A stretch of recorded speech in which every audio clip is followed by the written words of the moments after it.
I can control your emotions and influence your behavior without showing you anything, without touching you, and without saying a single word to you.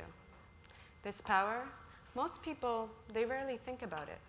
In fact, most people are unaware that it's being used or that they themselves are using it. It is so powerful that new mothers use it when they want to acclimate their baby outside of the womb. And even Hitler used it to unite a crowd with one of his speeches. This power is the power of smell. When we're only 12 weeks in our mother's stomach, we have a fully developed sense of smell. After this first trimester, we can actually smell what our mother is eating, as odor is the only sense that passes through the amniotic fluid. This is the beginning of our taste preferences. And then once we're born, our entire world is smell. It is our dominant and primary sense until we are 10 years of age. Our only other sense, if you can call it that, that's as fully developed at this stage is emotion. And scent and emotion work together to help us to understand, comprehend, and create our new world. Actually, when you smell an odor, you automatically link an emotion to it. And the scent and the emotion remain forever linked together, floating around our olfactive memory, our smell memory, which is the largest and most acute part of our memory. I call them scent emoticons. Scent and emotion linked together forever. This is why some of our most powerful memories are linked to smell. The smell of freshly cut grass, our Christmas tree, our grandmother's house, an ex-lover. One whiff, and we're immediately transported to another time, to another place. And we remember the sights and the sounds. We can paint an entire picture of where we were. We can even recall, with incredible precision, how we felt in that moment, all with one smell. And this is what I love about the sense of smell. No other sense can transport us and make us feel that emotional connection like scent can. Many new mothers already know this, which is why they use a t-shirt or a blanket with their scent on it to soothe their new baby when they need to separate from them.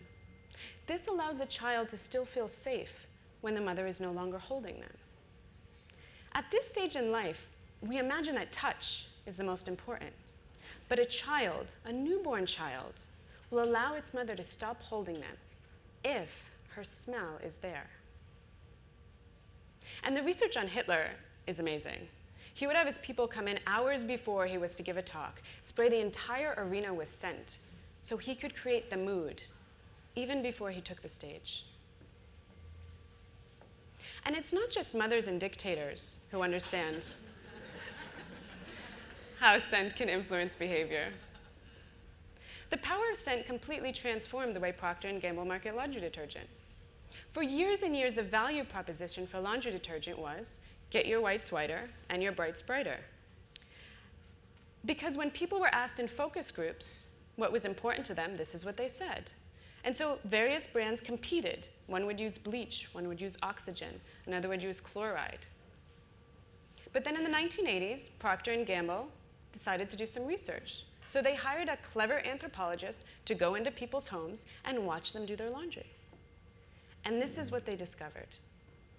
That when people were done washing their clothes, no one held it up to the sunlight to see how bright it was, and no one compared it to see how white it was. The first thing people did when they were finished washing their laundry was hold it up to their nose and smell it. Because at the end of the day, it doesn't make as much of a difference how clean our clothes look. It matters if they smell clean. But who cares? Unless you're a mother, a marketer, or a dictator. Why does this matter in the world? I believe that scent is completely underutilized in our lives. Scent has the potential to change the way in which we see the world. Scent can make everything more enjoyable, more emotional, more memorable. Think about when we want to go on a date. We look in the mirror, we want to look nice, we put on makeup, we pick out our favorite dress, maybe our favorite shirt. But few of us consider if our smell will attract our future mate. If we go on an anniversary, or we want to propose marriage, we buy a ring, maybe flowers, a gift. We set the stage, we dim the lights, we put on some soft music. But do we ever consider if the smell of the room elicits the response that we want? The lighting, the sound, the flowers, the scent should all work together to help us say, I love you. I want to dedicate my life to you. Today, scent is an obvious place where it matters in laundry detergent, but all companies should consider the emotional impact they can have simply by adding a smell. And a recent study done in a Nike store showed that when a brand-appropriate scent was used, customers felt the overall store experience was better, the services were elevated, the impact of which meant customers spent more money. Now, when I talk to you about scent, I'm not talking to you about the smells that we're used to experiencing in our life. I'm not talking about the smell of lemons or the smell of apple or the smell of vanilla. I'm talking about a highly sophisticated instrument being used in a highly sophisticated way. For example, if I was to give you a talk on painting, I would talk to you more than just about primary colors. Children's painting. What's amazing here, all of the colors that were used in that children's painting are also used in this Monet. There are only 3 primary colors. That's all there are. But it's how Monet mixes them together to evoke an entirely new scene and create an entirely new emotion. The same goes for music. There's only one scale of music. There are only 7 notes. But Chopsticks sounds very, very different to a Beethoven symphony. It's not the number of notes that Beethoven uses, it's how he mixes them together. And scent works in exactly the same way.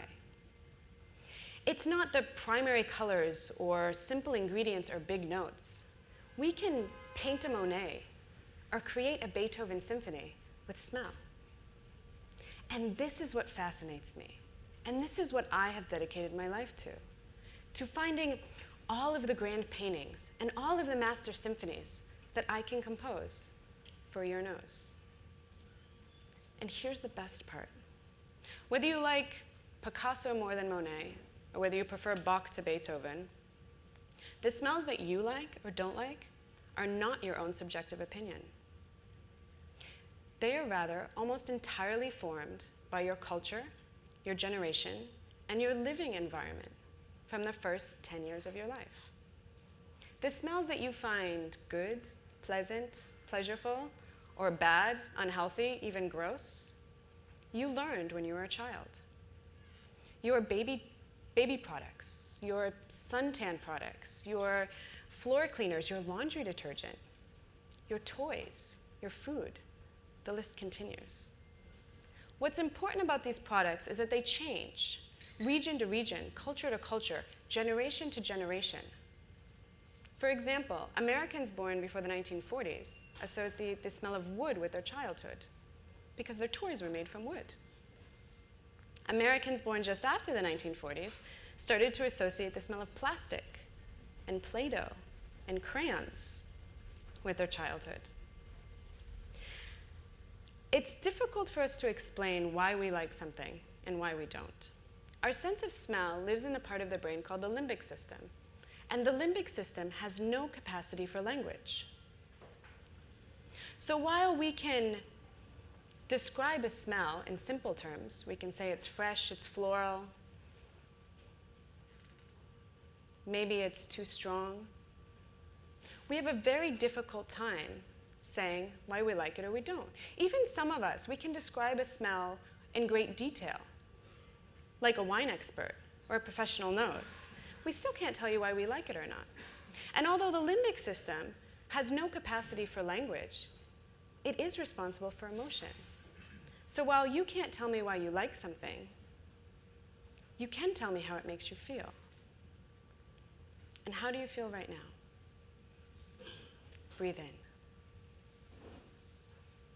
There are smells around us at all times. everywhere. If we can control these smells, we can actually use them as a tool.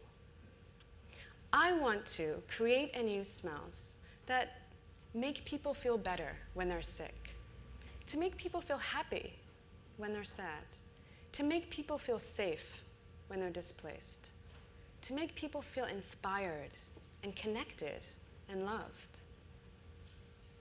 We create all manner of things in this world to make us look good, but smell is the most natural and the most powerful way to make us feel good. Thank you.